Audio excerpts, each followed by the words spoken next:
Gold, trusted gold buyers. మీరు తాకట్టు పెట్టిన బంగారాన్ని విడిపించి ఈ రోజు ఉన్న మార్కెట్ ధరకు కొనబడను.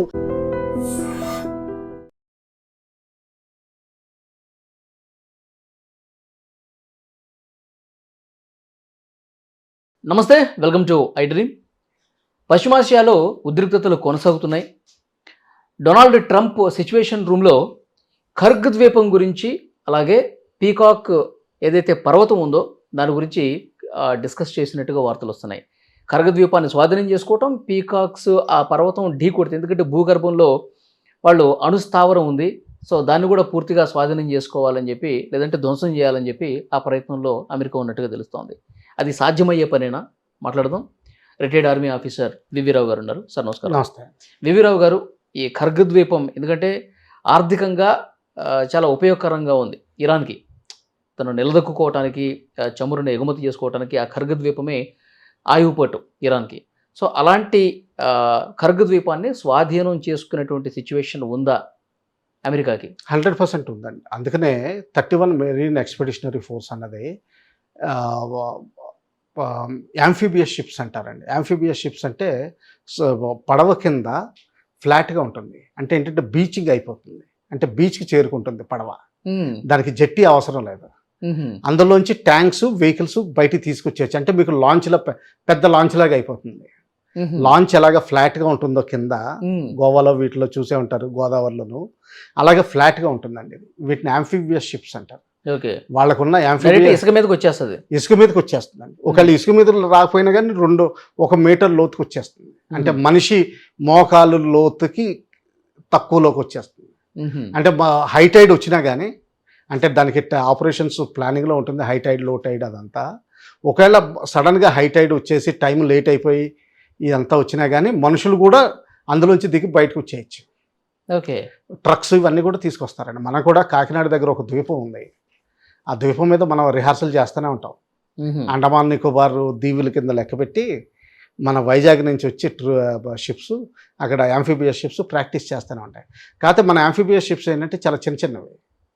అమెరికా దగ్గర ఉన్నది ఏంటంటే న్యూక్లియర్ పవర్డ్ యాంఫీబియస్ షిప్. మొత్తం దాని మీద విమానాలే వెళ్ళిపోతాయి, ల్యాండ్ అయిపోతాయి, చిన్న విమానాలు. అంటే ఎయిర్క్రాఫ్ట్ క్యారియర్ లాగా అంత సైజు కాదు, కానీ దాదాపు క్యారియర్ స్ట్రెంత్ ఉంది. అంటే 4000 మంది, 5000 మంది ఒకేసారి దింపగలదు అది. సో ఖర్గ్ ఐలాండ్ ఒక ఊపులో అయిపోతుందండి, దానికి ఏం పర్వాలేదు. దీంతో పాటుగా 32 మెరీన్ ఎక్స్పెడిషనరీ ఫోర్స్ కూడా తీసుకొచ్చారు మెయిన్ ల్యాండ్ నుంచి. అంటే 2 మెరీన్ ఎక్స్పెడిషనరీ ఫోర్స్ ఉన్నాయి. ఒకటి ఫెయిల్ అయినా ఇంకోటి తీసుకుంటుంది. ఓకే. మరి అంత ఈజీ అయినప్పుడు, ఇప్పుడు ఇంత భీకర యుద్ధం జరిగినప్పుడు గత 2 నెలలు ఎందుకు చేయలేకపోయారు మరి ఖర్గ్ ద్వీపాన్ని? తీసుకున్న ముందర ఇది ఎవరు కట్టారండి? ఇది కట్టింది ఎవరు? అమెరికా వాళ్ళు కట్టారు. అక్కడున్న పైప్ లైన్స్, జెట్టీస్, తర్వాత ఆయిల్ స్టోరేజ్ ఏంటంటే మొత్తం ఇరాన్ ఎక్స్పోర్ట్స్లో 80% అక్కడి నుంచి ఖర్గ్ ఐలాండ్ నుంచి అవుతుంది. దాన్ని వీలుగా అలా కట్టారు. 8 జట్టీలు, నాకు ఎగ్జాక్ట్ నెంబర్ గుర్తులేదు కానీ 6 to 8 జట్టీస్ ఉన్నాయండి, మేజర్ జట్టీస్. అంటే దాన్ని అక్కడ ఓన్లీ పని ఎక్స్పోర్ట్కి పెట్టారు. అది చిన్న ఐలాండ్, అది పెద్ద పాపులేషన్ ఏమి ఉండదు. మొత్తం అంతా ఈ ఎక్స్పోర్ట్ టు ఇంపోర్ట్లో దిగి ఉన్నవాళ్ళు ఎక్స్పోర్ట్లోనే, ఇంపోర్ట్స్ ఏమి లేవు అక్కడ. తరలించడం అంతే, పైప్ లైన్స్ ద్వారా. దాన్ని తీసుకోవడం పెద్ద కష్టమేం కాదు. ఇంకా ఈ ఐలాండ్స్ అంటారా, మెయిన్ ల్యాండ్ మీద ఎక్కడైతే హార్ముజ్ జలసంధి పక్కన ఒక ఐలాండ్ ఉందో అక్కడ అందులో ఏంటంటే న్యాచురల్ సాల్ట్ దొరికేది, రాక్ సాల్ట్. మనం దాన్ని ఏమంటారు, సైంధవ లవణం అంటాం. ఈ మధ్యన రాక్ సాల్ట్ చాలా పాపులర్ కూడా అయిపోతుంది హైదరాబాద్లో. ఆ లవణం తవ్వి తవ్వి తవ్వి లోపల గుహలు అయిపోయాయి. ఆ గుహల్లో డ్రోన్స్ దాచారు వీళ్ళు. అటువంటి గుహల్లోనే న్యూక్లియర్ వెపన్స్ లేవనుకోండి, మిసైల్స్ చాలా వరకు దాచారు. ఓకే. మిసైల్స్ ఇప్పుడు అది తీసుకోవడానికి కొంచెం కష్టం అవుతుంది. ఎందుకంటే అందులో క్లోజ్ కంబాట్ అంటాం మేము. అందులో ఏంటంటే విపరీతమైన ఇన్ఫెంట్రీ, అంటే మనుషులు కావాల్సి వస్తుంది. ఏంటంటే ప్రతి మీటరు ఎక్కడ ఏ సైడ్ని దాక్కున్నాడు, ఎక్కడ దాక్కున్నాడు, సైడ్ని దాక్కున్నాడా, పిల్లర్ వెనకాల ఉన్నాడా అన్నది మొత్తం వెతుక్కుంటా క్లోజ్ కంబాట్లో క్యాజువాలిటీస్ ఎక్కువ అవుతాయి. అంటే అమెరికన్ వాళ్ళు కూడా చనిపోయే అవకాశాలు ఎక్కువ ఉంటాయి. ఎందుకంటే వాళ్ళకి తెలుసు వెతికి పట్టుకోవాలి కాబట్టి, వెతికి పట్టుకోవాలి. వీళ్ళకి తెలియని ఏరియా, శాటిలైట్ ఇమేజరీ రాదు. సో వీళ్ళు ఏంటంటే రాత్రి అయితే లైట్లు కూడా ఉండవు, పగలు కూడా లైట్లు ఉండకపోవచ్చు. సో ఏంటంటే గుహల్లో వెతికి పట్టుకోవాలి. అది వాడి ఓన్ ఏరియా కాబట్టి ఎక్కువ క్యాజువాలిటీ. బయటకు వస్తాం అనేది వాడికి తెలుసు. తర్వాత ఏంటంటే బూబీ ట్రాప్ చేస్తారండి, అంటే బాంబులు పెట్టి బిగిచ్చేస్తారు. అంటే ఇది నక్సలైట్లు కూడా చేసేవాళ్ళు కదా, మందు పాత్రలు పేర్చారంటారు, అటువంటివి చేస్తారు అందులో. సో విపరీతమైన క్యాజువాలిటీస్ అయ్యే అవకాశాలు ఉంటాయి, కానీ తీసుకోవచ్చు. నెక్స్ట్ దాని వెనకాల ఉన్న మెయిన్ ల్యాండ్ ఏదైతే ఉందో, వాళ్ళ నేవీ ఎక్కడ, ఇరాన్ ఐఆర్జీసీ నేవీ అయితే ఎక్కడ ఉందో అక్కడ కొండలు ఉన్నాయి. మీరు అంటున్న పీకాక్ హిల్ అన్నది ఆ కొండల్లో ఒక భాగం. ఇప్పుడు అది పర్వత శ్రేణి, వాళ్ళ నేవల్ హెడ్ క్వార్టర్స్ దాని వెనకాల ఉంది. లాస్ట్ టైం ఒక నేవల్ కమాండర్ని ఫిబ్రవరిలోనో మార్చిలో చంపారు వాళ్ళ ఇన్ఛార్జ్. సో ఆ పీకాక్ పర్వతం భూగర్భంలో చాలా కిందన ఈ అణు బాంబులు ఉన్నాయి. అవునండి, ఇప్పుడు 200 అడుగులు అంటారు డీప్ పెనిట్రేషన్ బాంబు. అమెరికాకి ఉన్న కెపాసిటీ ప్రపంచంలో వాళ్ళకే ఉంది, అంత డీప్ పెనిట్రేషన్ బాంబు. ఇప్పుడు మన ఇండియా కూడా దానికి ధీటుగా తయారు చేయాలని చూస్తుంది. కాకపోతే మన ఇండియా వాళ్ళు ఏంటంటే డబల్ బాంబ్స్ పెట్టడం, డబల్ డీప్ పెనిట్రేషన్ చేయడానికి వాడుతున్నారు. అమెరికా వాళ్ళు ఎప్పుడు కూడా వాళ్ళు కూడా 3 జనరేషన్స్ వాడతారు. అంటే ఓ బాంబు ముందరికి వెళ్తుంది, అది పేలుతుంది, ఏరియా అవుతుంది. సెకండ్ బాంబుల్లో ఇంకా లోపలికి వెళ్ళి అది పేలుతుంది, దాని తర్వాత మూడోది పేలుతుంది. ఇంకా ఇప్పుడు 200 అడుగులు కిందకి వెళ్ళారు అనుకోండి, ఇంకా అది ఫెయిల్ అయిపోతుంది.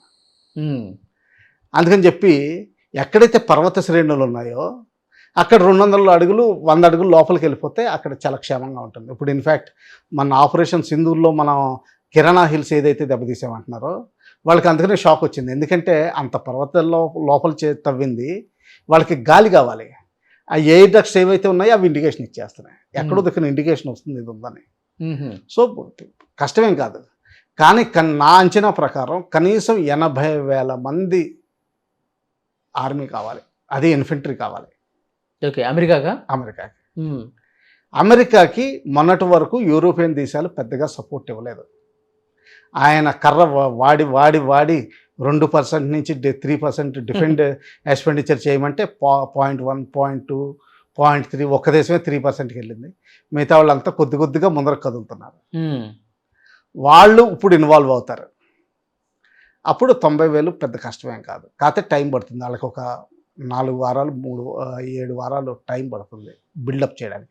అది ఇరాక్లో చేస్తారు, ఎందుకంటే ఇరాక్ నుంచి బై రూట్ తీసుకురావచ్చు.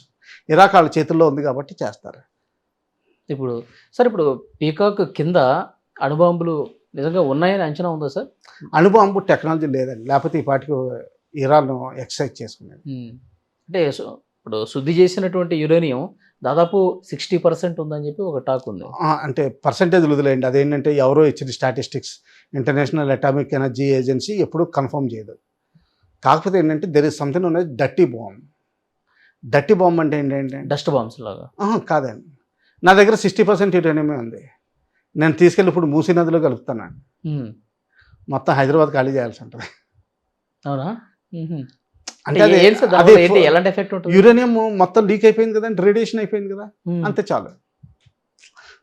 విస్ఫోటం అవ్వలేదు. ఇప్పుడు 90% శుద్ధి చేయడం వల్ల ఏమవుతుంది, విస్ఫోటన అవుతుంది. విస్ఫోటన అయిన తర్వాత ఫస్ట్ అది క్లౌడ్ కనిపిస్తుంది, క్లౌడ్ తర్వాత వస్తుంది. యాక్చువల్గా ముందర కిరణాలు వెళ్తాయి, ఆ కిరణాలు దానివల్ల వేడి, దానివల్ల మనుషులు చనిపోతారు. ఇందులో అలా చనిపోరు, కానీ రేడియేషన్ వల్ల పోతారు. మీకు అందరికీ ఎక్స్రే రూమ్లో కూర్చొని ఎక్స్రే మెషిన్ ఆన్ చేసినట్టు అయిపోతుంది, లేకపోతే ఎంఆర్ఐ స్కానర్లో లోపలికి దూరిపేసి అది సీల్ చేసేసి అది ఆన్ చేసి పెట్టేసామనుకోండి, మనిషి చచ్చిపోతాడు. అంతే, అలాగే అవుతుంది. దాన్ని డర్టీ బాంబ్ అంటారు. ఎప్పుడైతే యుఎస్ఎస్ఆర్ 1991లో విధ్వంసం అయ్యి యూక్రెయిన్ ఇటువంటి దేశాలు తయారైనయో, చెచెన్యా ఇవన్నీ, ఈ కజకిస్తాన్, కిర్గిస్తాన్ ఇవన్నీ, ఉజ్బెకిస్తాన్ ఇవన్నీ తయారైనయో, అప్పుడు కొన్ని బాంబులు లెక్కలోకి తిరిగి రాలేదని, ఎస్పెషల్లీ టాక్టికల్ న్యూక్లియర్ వెపన్స్. ఒకప్పుడు ఒక రూమర్ ఉండేది, ఇవన్నీ ఆల్ఖైదా ప్రయత్నిస్తుందని. ఇంకా ఎవరు కంట్రోల్లోనే ఉన్నాయి. అది పొరపాటున ఎవరి చేతుల్లో అయినా పడితే వాళ్ళు వాడచ్చు. సెకండ్ థింగ్, ఈ డర్టీ అన్నది ఏంటంటే ఏది లేకపోతే ఏ రేడియం అని తీసుకోండి. ఇప్పుడు మీరు cesium-48 అంటే మెడికల్ పర్పస్కి చాలా వాటికి వాడతారు. అది మీకు నేను అనుకోవడం ఈ ఈసోఫాగస్ అంటే ఈ విండ్ పైప్ ఇవన్నీ దానిలో చాడడానికి బ్లూ కలర్ అది ఉంటుంది, అది కూడా మీకు రేడియో యాక్టివే. అదంతా అన్ని చోట్ల వదిలేయండి. ఒకసారి మీకు న్యూస్లో వస్తుంది అది ఎక్కడో ఒక హాస్పిటల్లో పోయింది, దాని గురించి అంతా వెతుకుతున్నారని. అటువంటిది చేయొచ్చు. అలాగే మీకు ఈ ఫుడ్ ప్యాకెట్స్ ఉన్నాయి కదండి, వీటిని అన్ని స్టెరిలైజ్ చేయడానికి ఇరాడియం స్టెరిలైజేషన్ వాడతారు. అది కూడా మీకు రేడియో యాక్టివే. రేడియో యాక్టివ్ పదార్థాన్ని ఏదైనా సరే మీరు లీక్ చేసి వదిలేశారంటే అది రేడియో యాక్టివ్ అయిపోతుంది ఆ ఏరియా. చెర్నోబిల్ అన్నది ప్రాంతంలో ఏమైందంటే అటువంటి రేడియేషన్ లీక్ అయింది. మీకు విస్ఫోటన అవ్వలేదు, కాంతి రాలేదు, మష్రూమ్ క్రౌడ్ రాలేదు, సౌండ్ కూడా వినిపించలేదు. రేడియేషన్ లీక్ అయిపోయింది హెవీ వాటర్ ద్వారా. సో దానివల్ల ఇప్పుడు కూడా చెర్నోబిల్ ఖాళీ అయిపోయింది. ఓకే. అందుకనే నిజంగా భవిష్యత్తు చాలా ప్రమాదకరంగా కనిపిస్తుంది సార్ నిజంగా ఈ అనుభవం వల్ల. అంటే ఏంటంటే మెచ్యూరిటీ ఉంటే పర్వాలేదండి రాజకీయ నాయకుల్లో. మధ్యలో ఒక ఎవడైనా సరే ట్రంప్ తప్పట్టడానికి లేదండి. ఆయనకి రెండు వీక్నెస్లు. ఒకటేంటంటే ఒబామా మీద ఆయనకి చాలా కోపం, ఆయనకి పీస్ ప్రైజ్ ఉంటే నాకెందుకు లేదు అసూయ. రెండోది ఏంటంటే బిజినెస్ ఇంట్రెస్ట్లు ఎక్కువ. మూడోది ఏంటంటే సొంతాన్ని చేసినట్టు చెప్పుకుంటాడు. ఇవన్నీ యాక్చువల్గా ఏంటంటే ఆయన సొంతాన్ని చేయట్లేదు. అన్ని థింక్ ట్యాంక్స్లో ఎప్పటి నుంచో ప్లాన్స్ ఉన్నాయండి ఇవన్నీ. ఆయన సొంతాన్ని చేసింది ఏది లేదు. అయితే నేను గొప్ప అని చెప్పి చూపించుకునే అదే ఆ ప్రయత్నంలో ఆయన దెబ్బతింటున్నాడు అంతే, అన్ని నేను చేశాను. ఓకే. కానీ అమెరికాలో అంత సిస్టమ్ నడవదండి. డెమోక్రాట్స్ అదే మామూలుగా ప్రజాస్వామ్యం అందుకనే నడుస్తుంది అక్కడ. ఇంకా సరే, ఇప్పుడు అణుబాంబు వేయాలన్నా ఇది కాంగ్రెస్ మద్దతు తప్పకుండా ఉండాల్సిందేగా? నో, అవసరం లేదా? అవసరం లేదు అసలు. లీక్ చేయాలి అంటే యుద్ధం ఎక్కువ రోజులు జరగడం కోసమైనా కాంగ్రెస్ మద్దతు అవసరం కదా సార్. అక్కడ ఎగ్జిక్యూటివ్ అందుకనే ఏం చేస్తాడు, 60 రోజులు విరామం ఇస్తాడు, మధ్యలో శాంతి అని చెప్పి మళ్ళీ కొత్తగా కంటిన్యూ చేస్తాడు అంతే. అంటే ఇప్పుడు ఎంపీ ల్యాడ్ ఫండ్స్లోంచి మీ వీధిలో రోడ్డు వేయాలంటే ఈ సంవత్సరం ఓ మొక్కేసి, వచ్చే సంవత్సరం ఇంకో మొక్కేసి, మూడో సంవత్సరం మూడో మొక్కేస్తాడు. ఎందుకంటే ఆయన ఫైనాన్షియల్ పవర్లోకి వచ్చేటట్టు అలాగే. ఓకే, చూద్దాం సార్ ఇంకా పరిస్థితులు ఎట్లా ఉంటాయో భవిష్యత్తులో. Thank you very much.